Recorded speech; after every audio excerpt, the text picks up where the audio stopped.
जय जय श्री राधे। श्रीमद् भागवत महापुराण दूसरा अध्याय। व्यास जी कहते हैं, मुनियों के इस प्रकार प्रश्न करने पर सूत जी ने प्रसन्न हो उनके वचनों की प्रशंसा करके कहा, हे मुनीश्वरों, बुद्धिमान श्रोताओं, जब श्री व्यास जी के उपदेश से कर्म मार्ग में न प्रवृत्त होने वाले श्री सुखदेव जी संन्यास लेकर वन की ओर जाने लगे, तब उनके वियोग से दुखी होकर श्री व्यास जी ने हे पुत्र कहकर जो पुकारा, तो वह न लौटे, किंतु अपने योग बल से वृक्षों में प्रवेश कर पिता का स्नेह बन छुड़ाने के लिए वृक्ष द्वारा ही बोले कि कहिए पिताश्री, क्या आज्ञा है। ऐसे तेजस्वी जो सुखदेव मुनि थे, मैं उन्हें प्रणाम करता हूँ। उन महात्मा ने संसारी जनों पर दया करके संसार रूपी निविड़ अंधकार को दूर करने एवं समस्त वेदों के सारांश रूप ज्ञान को प्रकाशित करने वाला समस्त पुराणों में गुप्त जो श्रीमद् भागवत नाम से विख्यात है, उसे आप लोगों के सामने कहता हूँ। परंतु इसके पहले समस्त मुनियों के गुरु उन सुखदेव जी को प्रणाम करके उनकी शरणागत हो रहा हूँ कि जो व्यास जी के एकमात्र परम प्रिय पुत्र थे, फिर नरों में उत्तम श्री नारायण जी को और सरस्वती तथा व्यास जी को प्रणाम करके श्रीमद् भागवत शास्त्र का वर्णन करता हूँ। हे मुनियों, आप लोगों ने यह लोक का कल्याण करने वाला बड़ा उत्तम प्रश्न मुझसे पूछा है। श्री कृष्ण जी के संबंध में किया हुआ यह प्रश्न चित्त को प्रसन्न करने वाला और विष्णु भगवान में भक्ति उत्पन्न करने वाला है। जो इस प्रकार से श्री विष्णु भगवान में भक्ति करता है, वह शीघ्र ही वैराग्य को उत्पन्न कर उपनिषद आदि के ज्ञान को प्राप्त कर लेता है। उत्तम कर्मों में कठिन से कठिन परिश्रम करके भी यदि विष्णु जी की कथा में प्रेम न उत्पन्न हुआ, तो उसका जन्म लेना व्यर्थ है और उसने व्यर्थ ही परिश्रम किया। धर्म के फल को अर्थ मानना अनुचित है, क्योंकि धर्म उत्तम है और अर्थ निकृष्ट इंद्रियों का प्रसन्न होना काम का फल नहीं है। किंतु जितने से जीविका चल सके, उतने ही फल को अपने काम का फल जानना चाहिए। जीवन का उत्तम फल यही है कि मनुष्य तत्ववेत्ता होवे।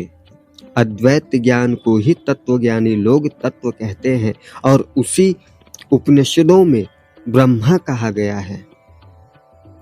उसी को स्मृतियां परमात्मा कहती हैं और पुराणवादी उसी को ईश्वर के नाम से संबोधित करते हैं। परंतु जो श्रद्धालु मुनिजन हैं, वे अपने वेदांतिक श्रवण ज्ञान की प्राप्ति से ज्ञान और वैराग्य सहित भक्तिवश उसी तत्व में अर्थात समस्त पदार्थों में एक परमात्मा का ही मान करते हैं। द्विजतमों में अपने वर्णाश्रम धर्म के अनुसार धर्म पूर्वक किया हुआ धर्म का फल विष्णु का प्रसन्न होना है। अतः देवताओं के स्वामी विष्णु को सावधान मन से जपना और उनकी पवित्र लीलाओं को कहना और सुनना चाहिए।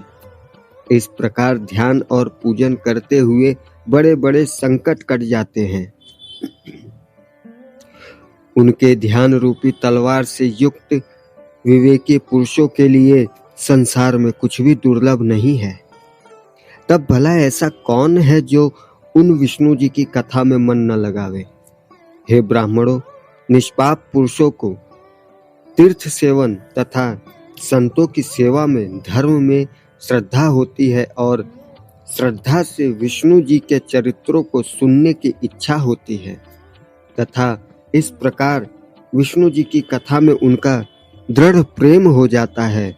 फिर तो इस प्रकार भगवान के चरित्रों को कहते सुनते और पुण्य संचय करते उनके हृदय में श्री कृष्ण जी सर्वदा के लिए बस जाते हैं।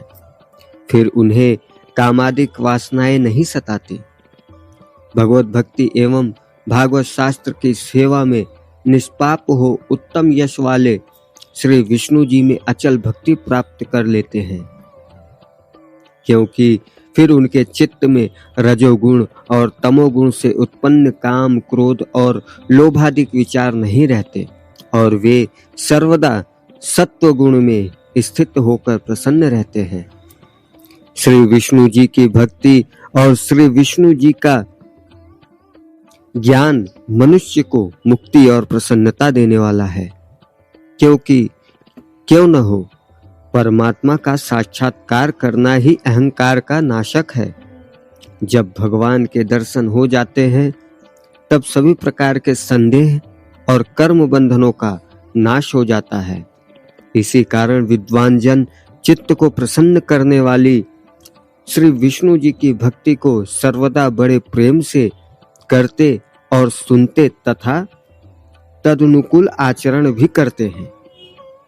सत्व, रज और तम ये प्रकृति के 3 गुण हैं। इन्हीं गुणों से युक्त होकर एक ही परमात्मा समस्त संसार को विष्णु रूप से पालता, ब्रह्मा रूप से रचाता और शिव रूप से संहार करता है। किंतु इन तीनों में विष्णु भगवान ही मनुष्यों का सर्वथा कल्याण करते हैं। जैसे पार्थिव संबंधी काष्ठ से धूप और धूप से मर्म साधक अग्नि होता है, क्षमा कीजिएगा, जैसे पार्थिव संबंधी काष्ठ से धूम और धूम से मर्म साधक अग्नि होता है, वैसे ही तमोगुण से रजोगुण और रजोगुण से सत्वगुण उत्पन्न होता है, परंतु वह ब्रह्मा ही इन सब का सहायक है। इसी कारण शुद्धाचार्य मुनियों ने प्रारंभ से ही सत्वगुण संयुक्त श्री विष्णु की सेवा को अपनाया। आज भी जो विष्णु जी के भक्त तथा उन भक्तों के भी जो भक्त और अनुयायी हैं, वे बड़े आनंदित हैं। जिसे मुक्ति की इच्छा हो वह अन्य भयंकर रूप वाले रुद्रादिक देवताओं की उपासना छोड़कर शांत मूर्ति श्री विष्णु जी को भजे। परंतु जो मोक्ष के प्रेमी नहीं है, वे रजोगुणी और तमोगुणी ऐश्वर्य और संतान के इच्छुक मनुष्य, अन्याय, पितर, भूत और शिवादिक देवताओं की पूजा करते हैं, किंतु वे विष्णु जी की ही आराधना को श्रेष्ठ बतलाते हैं तथा इस नियम से भी और यज्ञादिक जितने भी कर्म कांड होते हैं, वास्तव में वे विष्णु जी को ही बोध कराते हैं। धर्म शास्त्रों की गति, ज्ञान और स्वर्गादिक फल विष्णु जी की आराधना के ही घोतक हैं, क्योंकि पूर्व काल में सबसे पहले श्री विष्णु जी ने ही अपनी गुणवती माया के बल से इस संसार की रचना की थी। वे विष्णु स्वयं निर्गुण हैं, परंतु वे अपनी बढ़ी हुई चैतन्य शक्ति और योग माया से उत्पन्न गुणों में प्रवेश कर जाने से सगुण के समान जान पड़ते हैं। जैसे एक ही अग्नि अनेक काष्ठों में होने से अनेक भांति की जान पड़ती है, वैसे ही ईश्वर अनेक प्राणियों में होने से अनेक प्रकार का मालूम होता है। इसी प्रकार ये विष्णु जी अपने बनाए हुए प्राणियों में प्रवेश कर सूक्ष्म भूत, इंद्रिय और मन आदि गुणमयी भावों से उनके गुण अर्थात शब्द, स्पर्श, रूप, रस तथा गंधादिकों का भोग करते हैं। ये विष्णु जी अपनी योग माया से लीला हेतु अपने अनुरागियों को सुख देने के हेतु देवता, पशु, पक्षी और मनुष्यादि को में अवतार लेते हैं। दूसरा अध्याय पूर्ण हुआ। जय जय श्री राधे, श्री हरिवंश।